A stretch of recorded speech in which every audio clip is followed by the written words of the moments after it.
शंकर भगवान की जय, मैया भवानी की जय, कार्तिक गणेश की जय। एक बार प्रेम से बोल दी गुरु बहिना, सच्चे दरबार की जय। हर हर महादेव, हर हर महादेव। ताई सबसे पहले देवों के देव महादेव के चरणों में प्रणाम करतानी, आदि शक्ति भवानी जगदम्बा के चरणों में प्रणाम करतानी, धरती पर बैठल धरती माता के चरणों में प्रणाम करतानी। यूट्यूब के माध्यम से देख रहे सभी गुरु भैया गुरु बहना के पैर छू के प्रणाम करतानी। आपन दुलार प्यार सही बनौले रह। रंभा शिव चर्चा गीत के, रंभा शिव चर्चा चैनल के असही लाइक सब्सक्राइब और शेयर करत रहब। और कथा हमारा अच्छा लगे, गीत अच्छा लगे तो कमेंट में हर हर महादेव जरूर लिखबे गुरु बहिना। आई रउरा सबके बीच में एगो बहुत सुंदर कथा लेके आयल बानी, बहुत सुंदर कहानी लेके आयल बानी। वैसन कहानी बा गुरु बहिना कि आंख से आंसू आ जाई। और रउरा सब बड़ा प्रेम से सुनब और बड़ा प्यार से कहानी के भरपूर सुनब। तो आई हम कथा के ओर चलतनी, बड़ा प्यार से अपनाए है बहिन के कथा के रउरा सब सुनब। और सपोर्ट और दुलार और प्यार के जरूरत बा एह रउरा सबके बहिन के। आई रउरा सबसे हाथ जुड़तनी, हमरा कथा के बड़ा प्रेम से बड़ा प्यार से सुनी। तो देखिए एगो गांव में एगो राजा साहेब बाड़न गुरु बहिना, उनका एको संतान नइखे, उनका एको संतान नहीं खे। उनकर इतना राजपाट बा कि केहू भोगे वाला हो, राजपाट के केहू भोगनिहार नहीं खे। रानी बचपने से भगवान भोलेनाथ के पुजारी बाड़ी, वो भगवान भोलेनाथ के पूजा पाठ करतरी। तभी भी भगवान उनका के एगो संतान नहीं खंदेले। जब वो रानी के ये बुझाई बा कि हमके भगवान एगो संतान ना दिए, तो वो अपना राजा से कहतरी कि राजा साहेब कौनो विद्वान ब्राह्मण के बुला लिए थी, कौनो पंडित के बुला लिए थी कि वो पंडित से पूछ दीजिए कि हमने के नसीब में एको संतान बा कि ना गुरु बहिना। ओह पंडित जी जब खबर गोइल बा वो पंडित के द्वार पर कि राजा साहेब के बुलावा आइल बा, तो राजा साहेब बड़ा प्रेम से बड़ा प्यार से पंडित जी के इंतजार करतानी कि पंडित जी आज हमरा द्वार पे आई हैं। जब पंडित जी गोइल बानी राजा साहिब के द्वार पर, तो राजा रानी अपन हाथ दिखावत अल गुरु बहिना। लेकिन वो पंडित जी कहले बानी कि देखा तारा नसीब में कौनो संतान नहीं खे, तारा नसीब में कौनो लड़का लड़की नहीं खे। तू कितनो भक्ति भजन कर लेबा लेकिन तारा नसीब में एको संतान नहीं खे। अब रानी इतना निराश भइल बड़ी, रानी इतना बेचारा हो गई बड़ी। कह तरी कि हम भगवान के पूजा पाठ करके का कहनी कि भगवान हमके एगो संतान ना देले। देखी गुरु बहिना, हर नारी के इच्छा होला कि भगवान हमने के एगो बाल बच्चा देते। अगर जौना नारी के बच्चा ना हुई ओकर दर्द उहे नारी समझत हुई कि आखिर एगो बच्चा के दर्द का होला। सब नारी के हक है कि हम महतारी जरूर बनती। वही रानी के लालसा लाग रहे गुरु बहिना कि भगवान हमरा के एगो संतान दीते। अब रानी इतना भगवान पर गिर गईली, अपन अचरा पसार के दोनों बेरा दया भिक्षा मांगे लगली कि भगवान हमरा के एगो संतान न दे। तो रउरा भक्ति पर केहू विश्वास ना करी, रउरा पर केहू विश्वास ना करी। काहे से कि हम बचपन से राउर पूजा पाठ कैले रहनी। हाँ हमके धन संपत्ति न दी, हम रउरा से धन संपत्ति नहीं मांगत, लेकिन हमके एगो संतान दी। भगवान रानी के सुन लेहनी गुरु बहिना। जब 9वां महीना बीतल तो बहुत सुंदर लड़का हो रानी के गर्भ से पैदा लिहलस। जब रानी के गर्भ से एगो सुंदर लड़का पैदा लिहलस तो ओह लड़का के नाम रखाइल गुरु बहिना शिवम। ओह शिवम के जब शिवम पैदा भई रहलन, जवन चमैन के बुलाव रहे नार काटे खाती। आई आगे घटना का बा हम बतावतनी। अब ओह लड़का के ओह चमैन नार और काट देली। ओह बच्चा के नाम शिवम रखा गइल गुरु बहिना। जब 1 डेढ़ 2 महीना बीत गई, 1 डेढ़ 2 महीना 3 महीना के शिवम हो गईलन, तो रानी उनका के मीस जात के बहुत बढ़िया से टीका बुना कई के आ द्वार पर उनका के सुता देले बाड़ी। जितना रानी के गहना गुड़िया रहे सब वो शिवम के पहना देले बाड़ी। जब पहना दिले बड़ी तो वही रास्ता से उ चमैनिया रास्ता धके जाता रही। जवन चमैनिया वो शिवम के नार कटले रहली गुरु बहिना। जब वो चमैन देखा तारी कि बाप रे बाप, इ रानी के लइका गहना गुड़िया से भरल बा। अब उनका दिल में पाप जागल गुरु बहिना। वो शिवम के उठा के आ ले ले गंगा जी के तीरे चली गईली। आ गंगा जी के तीरे जाय के और लड़का के मुआई के मैं गहना ले लेली। मैं गहना लेके आ उनका के सूती के बोरा में बांध के और गंगा जी में दहवा देली। वो चमैन आ अपना घरे चली अली। जब राजा साहेब द्वार पहलन त रानी से पूछतरन कि रानी बबुआ कहीं नहीं खन लौकत, शिवम कहीं नहीं खन लौकत। रानी कहतरी कि देखे ना बिना कहले पूछले केहू खिलावे खातिर उठा ले जाला, केहू लेके गोइल होई। तभी भी राजा के विश्वास न भइल, जाके अपना गांव में घरे घरे पूछेलन कि केहू हमरा बबुआ के लेके आइल बा। लेकिन हर घर से यह जवाब निकले कि ना, हमनी के रौरा बबुआ के नहीं खींचा लेके आइल। राजा निराश हो गइलन। 2 दिन बीत गइल, 3 दिन बीत गइल। राजा जान गइलन कि हमार बबुआ बाड़न ना, हमार बबुआ मर गइल बाड़न, क्यों जानवर ले जाके खा गइल। रानी मुहे के भरे गिरल बाड़ी गुरु बहिना। वो सोचा तारी कि भगवान एगो संतान देहलन तो वो आदमी से, जानवर से, केहू से देख ना गइल, वो हमार बच्चा चल गई। अब देखी जब राजा अपन देह होश हवास में कैलन तो सोचलन कि काहे ना गंगा जी में जाके तनी हम नहा ली। जाके गंगा जी में नहाई आई। देखी गुरु बहिना, भगवान के लीला केहू ना जानेला। कहले जाला कि सब कर बुद्धि एक और, आ भगवान के बुद्धि एक और। कुट करी चतुराई, आराम के लिखल मेट न जाई। कहल गइल बा हमनी के बुजुर्ग कहेला कहावत। ये कहावत कोनो झूठ ना है गुरु बहिना। देखी अब राजा साहेब जब जाके गंगा जी में डुबकिया लगावत तरन, जब 1 डुबकिया मरले बाड़न, 2 डुबकिया, 3रा डुबकिया मरले बाड़न, तब तक ले बोरा उनका शरीर से ठेकी गइल बा। आई तनी मनी यही जगीत के भाव लागल गुरु बहिना। ना हमरा जरी झाल बा ना ढोलक बा, हम रउरा सबके सही कथा सुनावत तनी, बड़ा प्रेम से सुना।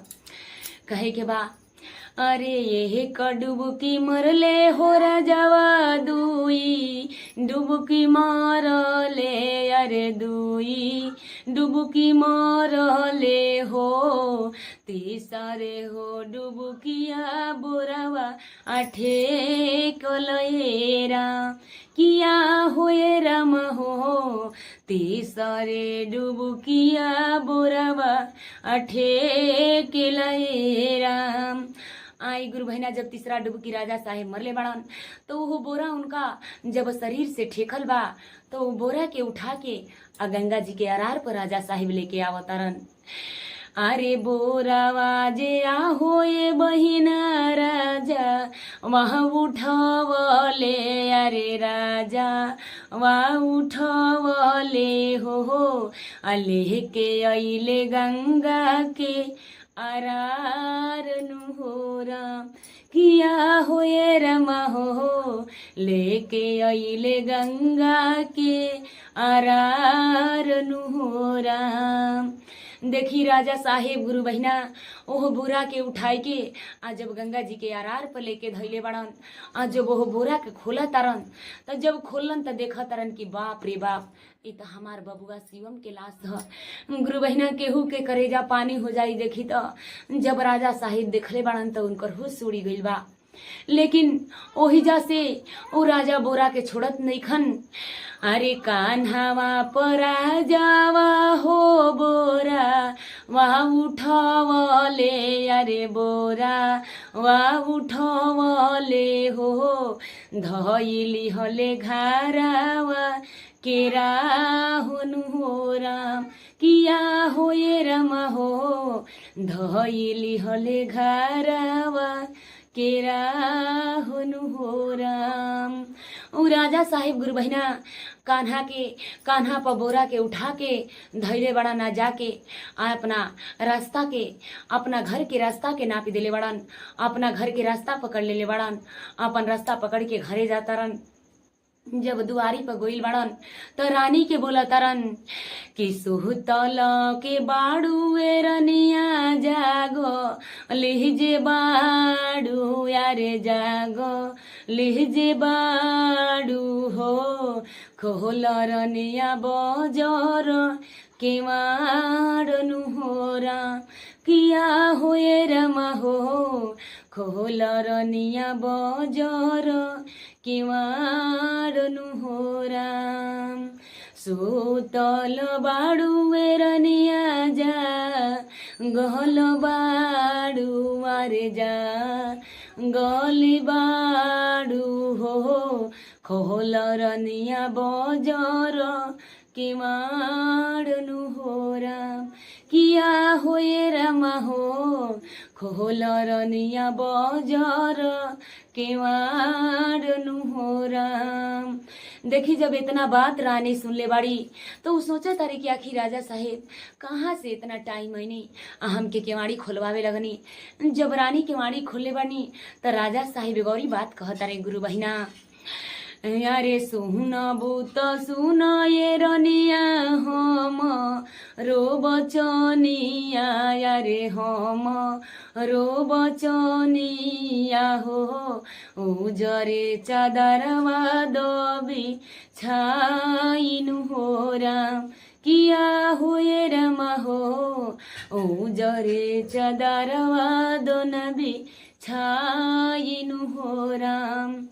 जब रानी उजर चादरा बिछावतारी तो राजा साहेब कहतनी तरे दखिन के ये रनिया चादा रा बिछई हो यारे चादा रा बिछई हो ऊपर से दी हो नाओ उड़ाइनु हो राम किया हुए रमा हो ऊपरे से दी हो ना ओढ़ाइनु हो राम। आई गुरु बहिना उ रानी चदरा बिछा देले बाड़ी जब वो शिवम के ऊपर सुता देले बाड़े तो रानी चदरा के उड़ा देले बाड़ी उड़ा के घर में चली गई बाड़ी। राजा साहेब ओ शिवम के जरी बैठल बाड़े लेकिन बतावत नहीं खन कि हमनिए के बेटा शिवम हवन मरी गईला हन तो हम गंगा जी में से उठा के लेनी हाँ। देखी भगवान जोगी के वेश बना के गांव गांव फेरी लगावत रे ओह रानी के द्वार पर जाता रे। जब रानी के द्वार पर जाता रन तो रानी से कहता रन सुन बूत सुन ये रनिया हम रो बचनिया यारे हम रो बचनिया हो दे दन हमारा के भिक्षानु हो राम किया होए रमा हो दे दरनिया हमारा के भिक्षानु हो राम। भगवान कहतन के रनिया हमके कुछ भिक्षा दे दो हम पंडित हई द्वारी द्वारी मांगे वाला भीख मांगा हई हमके कुछ दे दो कि हम तारा द्वारी से चल जाई।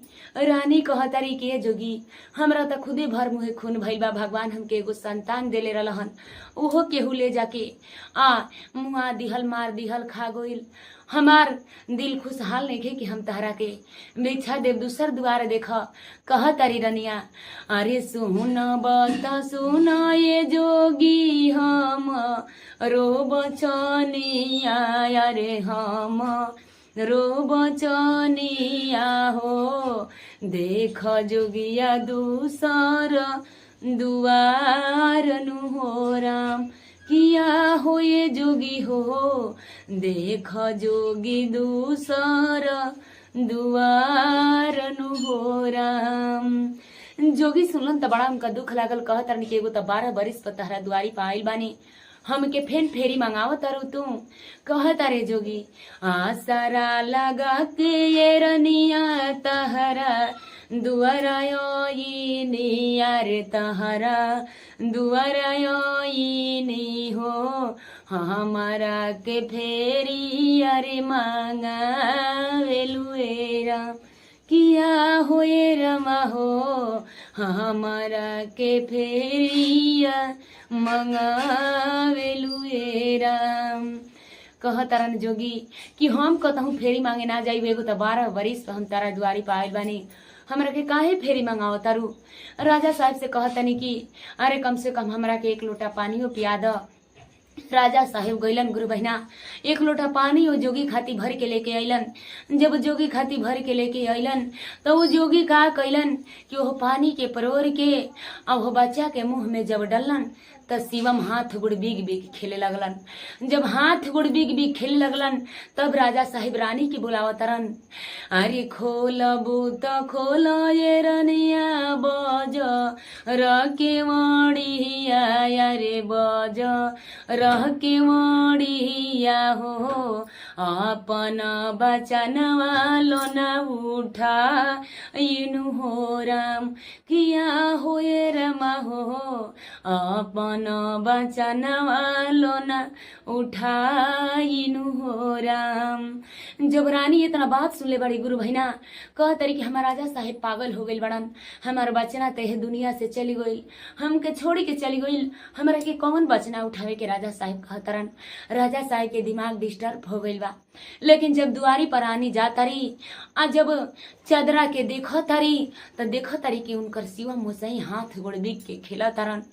जब खेला तरन तो बड़ा हहुआ के बड़ा छाछा के उ रानी उस शिवम के गोद में उठा के आ गले से लगाव तरी, अपन छाती धराव तरी। आ वो जोगी के जोह तरी कि आखिर वो जोगी गोलन तक कहाँ गोलन। लेकिन गुरु बहिना वो जोगी के न पता लागता न ठिकान लागता कि आखिर वो जोगी कहाँ चली गइलन। और रानी बड़ा बिलख बिलख रुआ तरी कि भगवान हम रौरा के पहचान ना पाऊनी, हम रौरा के चिन्ह ना पाऊनी, हम रौरा के भिक्षो ना दे पाऊनी, अपना द्वार से रौरा के ठुकरा देहनी। आई गुरु बहिना ओ राजा रानी के जिंदगी में फिर से उजाला हो गई। ओह शिवम ओ सरवन लेखा हो राजा रानी के जब तक ले राजा रानी जिंदा रहे हो शिवम ढोके आ उनका लोग अपन माता पिता के फर्ज निभौले। तो आई भगवान के बहुत लम्हर बाह्य, भगवान के आगा केहू के चलती चलावे आला केहू नहीं खे, केहू के जीविका चलावे आला केहू नहीं खे। अगर धन भी देता रन तो भगवान देता रन, अगर दुख देता रन तो भगवान देता रन। तो काहे हमनी के परेशान हो जा, काहे हमनी के व्याकुल हो जा। अगर एक दिन दुख दिले बाणे तो एक दिन सुख जरूर दी है गुरु बहिना। ताई एक बार प्रेम से बोल दी शंकर भगवान की जय। हर हर महादेव।